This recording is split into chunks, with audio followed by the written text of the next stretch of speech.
Hello everyone, my name is Dario Bravo and this is my intro to psychology video presentation. Today I'm going to be talking about Wilhelm Wundt, a key figure in the history of psychology.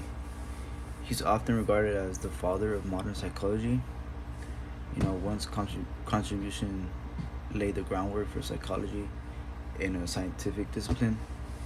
So without further ado, let's just get right into it. His early life and education.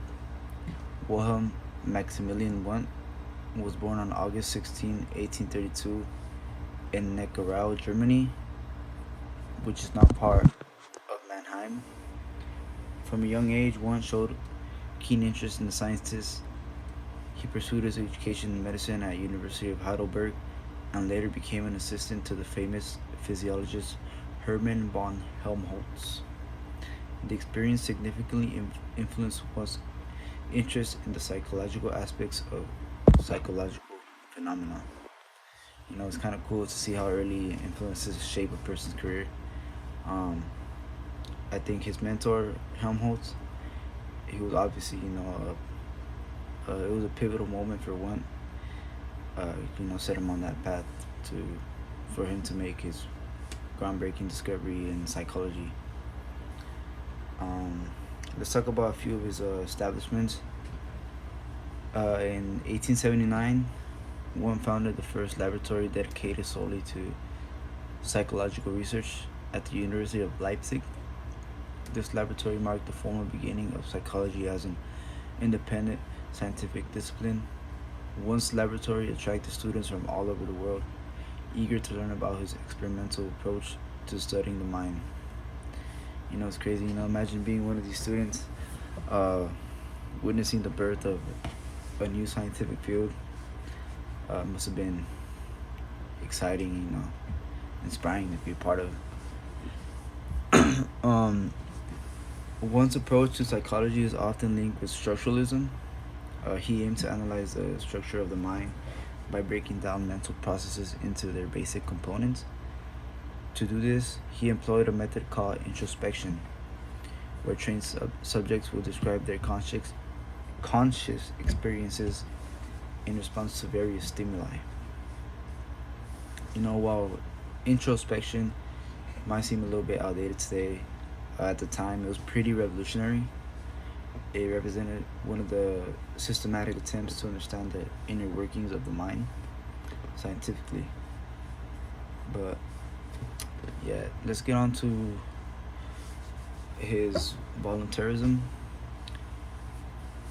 Wundt introduced the concept of voluntarism, emphasizing the importance of the will or volition in human behavior and thought processes.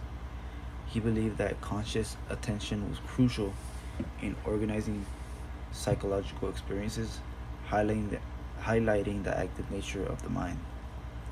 I find it kind of interesting how Wundt's ideas about the active role of the mind resonate with modern cognitive psychology. It kind of just shows how foundational his thinking was, even if the terminology has evolved now. Let's talk about some of Wundt's major publications. Let's see. Wundt was a prolific writer, of course. One of his major works, Principles of Physiological Psychology, published in 1874. That kind of just laid the foundation for experimental psychology. He also explored cultural psychology, examining how culture and society influence mental processes in his multi-volume work, Cultural Psychology. Once, his work is impressive. His ability to bridge different areas of psychology, it just demonstrates his deep understanding for the subject and his vision for the future. Many of Wundt's students. Okay, so now we're going to talk about Wundt's legacy and his influence. Many of Wundt's students went to become prominent psychologists themselves, spreading his methods and his ideas worldwide. For example, Edward B. Titchener. He further developed and popularized structuralism in the U.S. Um, and Wundt's emphasis on experimental methods and establishment of psychology laboratories set standards that are still fundamental in modern psychology. So, it's obvious, it's clear to see that Wundt's influence extends far beyond his own work. The legacy of his students and the institutions he helped are, just testaments of his lasting impact on psychology.